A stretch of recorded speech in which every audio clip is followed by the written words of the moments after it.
ICC champions ട്രോഫിക്കുള്ള Indian ടീമിന്റെ ഒരു വിലയിരുത്തൽ നടത്തുവാനുള്ള ഒരു എളിയ ശ്രമമാണ് ഞാൻ ഉദ്ദേശിക്കുന്നത്. ഇതിൽ ചിലപ്പോൾ തെറ്റുകുറ്റങ്ങൾ ഉണ്ടാകാം. ഒരു തുടക്കക്കാരൻ എന്ന നിലയിൽ നിങ്ങളത് ശ്രമിക്കുമെന്ന് വിശ്വസിച്ചുകൊണ്ട് തുടങ്ങും. എല്ലാവർക്കും നമസ്കാരം.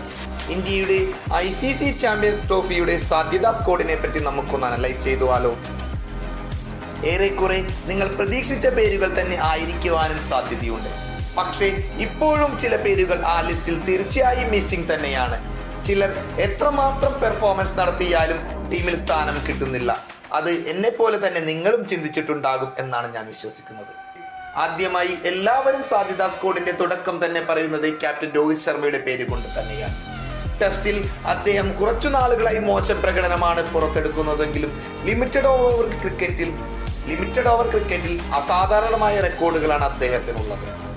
കഴിഞ്ഞ 2 വർഷം തന്നെ എടുക്കുകയാണെങ്കിൽ ഏകദിനത്തിൽ അദ്ദേഹത്തിന്റെ ആവറേജ് 50+ തന്നെയാണ്.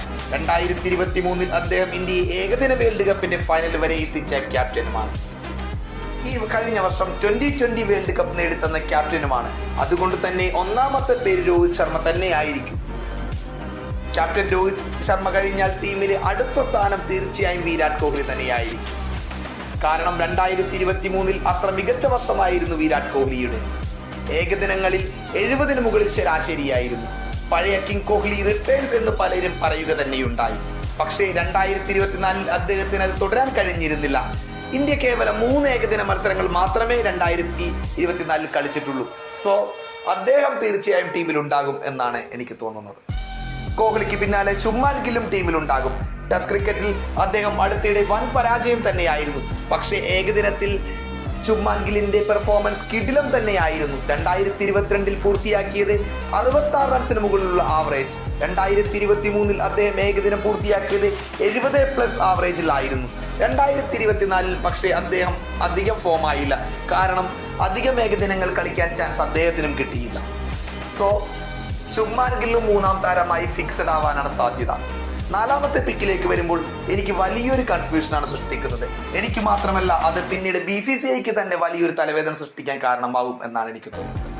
കാരണം മറ്റൊന്നുമല്ല, യശസ്വി ജയ്സ്വാൾ എല്ലാവരും സാധ്യതാ പട്ടികയിൽ കൊടുക്കുന്ന, എനിക്കും വ്യക്തിപരമായി ടീമിൽ ഉണ്ടാകണമെന്ന് ആഗ്രഹിക്കുന്ന ഒരാൾ തന്നെയാണ് ജയ്സ്വാൾ. പക്ഷേ നമ്മുടെ ശുഭ്മാൻ ഗില്ലിന്റെ കാര്യം കുറച്ച് പ്രശ്നത്തിലാവാൻ സാധ്യതയുണ്ട്. യശസ്വി ജയ്സ്വാൾ ഓപ്പണറാണ്. തനിക്ക് കിട്ടിയ IPL ഉൾപ്പെടെയുള്ള എല്ലാ അവസരങ്ങളും ഇന്ത്യയുടെ 2020 ടീമിലായാലും ശരി, ടെസ്റ്റ് ടീമിലായാലും ശരി, മികച്ച കഴിവ് തെളിയിച്ചു കൊണ്ടിരിക്കുകയാണ്. വൺഡേ മാച്ചിന് ആപ്റ്റായ താരവുമാണ്. പിന്നെ അടുത്ത സ്ഥാനം ശ്രേയസ് അയ്യർക്കാണ്. ഏകദിന വേൾഡ് കപ്പ് ഉൾപ്പെടെ മികച്ച പ്രകടനം പുറത്തെടുത്ത ആളാണ്.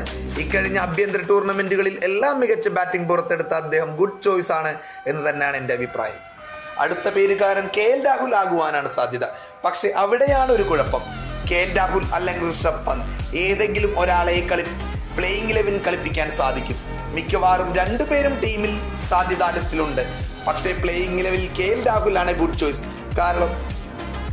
കാരണം പന്തിന് ഏകദിനത്തിൽ അത്ര നല്ല റെക്കോർഡൊന്നുമല്ല. മാത്രവുമല്ല, KL രാഹുൽ വിക്കറ്റ് കീപ്പറിന്റെ റോൾ ഏറ്റെടുത്താൽ ആ ഒരു ഗ്യാപ്പിൽ മറ്റൊരു ഓൾറൗണ്ടറിനെ കൂടി ടീമിൽ ഉൾപ്പെടുത്താം എന്നുള്ളത് ഒരു ഗുണകരമായ മാറ്റമാണ്. നെക്സ്റ്റ് ചോയ്സ് എന്തു വന്നാലും ഹാർദിക് പാണ്ഡ്യ തന്നെയാണ്. ആ നമ്പറിൽ യാതൊരു മാറ്റം ഉണ്ടാവാനും സാധ്യതയില്ല. കാര്യം ഇത്രയും ഹാർഡ് ഹീറ്ററും കൂടാതെ ബൗളും ചെയ്യുവാൻ കഴിയുന്ന ഒരാൾ തൽക്കാലം ഇന്ത്യൻ ടീമിലില്ല. പിന്നീട് വരുന്നത് രവീന്ദ്ര ജഡേജയും അക്ഷർ പട്ടേലും ടീമിൽ ഉൾപ്പെടുവാനുള്ള സാധ്യതയുണ്ട്. സ്പിൻ ബൗളറിംഗും ബാറ്റിങ്ങും ഒരേപോലെ വഴങ്ങുന്ന രവീന്ദ്ര ജഡേജയും അക്ഷർ പട്ടേലും ടീമിൽ ഉണ്ടാവാൻ സാധ്യതയുണ്ട്. ഇനി ബൗളിംഗ് സൈഡ് നോക്കുകയാണെങ്കിൽ കുൽദീപ് യാദവ്, ബുംറ, സിറാജ്, ഷാമി എന്നിവർക്കൊപ്പം അർഷദീപ് സിംഗും സാധ്യതാ പട്ടികയിൽ വരാൻ സാധ്യതയുണ്ട്. ഇത്രയും പേരായിരിക്കും സ്ക്വാഡിൽ ഉണ്ടാകാൻ സാധ്യത എന്നാണ് എൻ്റെ ഒരു വിലയിരുത്തൽ. ഇനി ചില മിസ്സിംഗ് പേഴ്സിനെ കുറിച്ച് പറഞ്ഞാൽ അത് സഞ്ജു സാംസൺ തന്നെയാണ് ആദ്യ പേരുകാരൻ. KL രാഹുലിനെയോ ഋഷഭ് പന്തിനെയോ മാറ്റി നിർത്താൻ തീരുമാനിച്ചാൽ ആ അവസരം സഞ്ജുവിലേക്ക് തന്നെ വരും. ഇഷാൻ കിഷനും ഒന്നും സ്ഥാനം കിട്ടാൻ സാധ്യതയില്ല. പിന്നെ കുറെ പേര് ആഗ്രഹിക്കുന്നത് കഴിഞ്ഞ ബോർഡർ ഗവാസ്കർ പരമ്പരയിൽ സെഞ്ചുറി നേടിത്തിളങ്ങിയ നിതീഷ് കുമാർ റെഡ്ഡി ടീമിൽ വരണമെന്ന് തന്നെയാണ്. പക്ഷേ സെഞ്ചുറി നേട്ടത്തിന് ശേഷം കാര്യമായൊന്നും ടീമിന് വേണ്ടി ചെയ്യാൻ നിതീഷ് കുമാറിന് കഴിഞ്ഞിരുന്നില്ല. പക്ഷേ ഹാർദിക് പാണ്ഡ്യ ഉള്ളിടത്തോളം കാലം നിതീഷ് കുമാർ റെഡ്ഡിക്ക് ഏകദിന ടീമിൽ സ്ഥാനം ഉറപ്പിക്കാൻ സാധിക്കുമെന്ന കാര്യത്തിൽ സംശയം തന്നെയാണ്. പിന്നെ മറ്റൊരു കാര്യം നോക്കുകയാണെങ്കിൽ കുൽദീപ് യാദവിന് പകരം വാഷിംഗ്ടൺ സുന്ദർ ടീമിൽ ഉൾപ്പെട്ടാൽ അത്ഭുതപ്പെടാനൊന്നുമില്ല. അദ്ദേഹം ഒരു മികച്ച ചോയ്സ് തന്നെയായിരിക്കും എന്ന് വാദിക്കുന്നവരുമുണ്ട്. ഋതുരാജ് ഗെയ്ക്വാദും ഇഷാൻ കിഷനുമെല്ലാം ടീമിൽ എത്തണമെങ്കിൽ അത്ഭുതങ്ങൾ തന്നെ സംഭവിക്കണം. ഷാമിക്ക് ഫിറ്റ്നസ് തെളിയിക്കാൻ സാധിക്കാതെ വന്നാൽ യശ് ദയാലിനും ആകാശ് ദീപിനുമൊക്കെ ചിലപ്പോൾ ചാൻസ് കിട്ടിയേക്കാം. അല്ലെങ്കിൽ പുതിയൊരാളെ BCCI തിരയാൻ സാധ്യതയുണ്ട്. പക്ഷേ നമ്മൾ ആദ്യം ഡിസ്കസ് ചെയ്ത ടീം തന്നെയാകും വരാൻ സാധ്യത എന്നാണ് എൻ്റെ ഒരു വിലയിരുത്തൽ.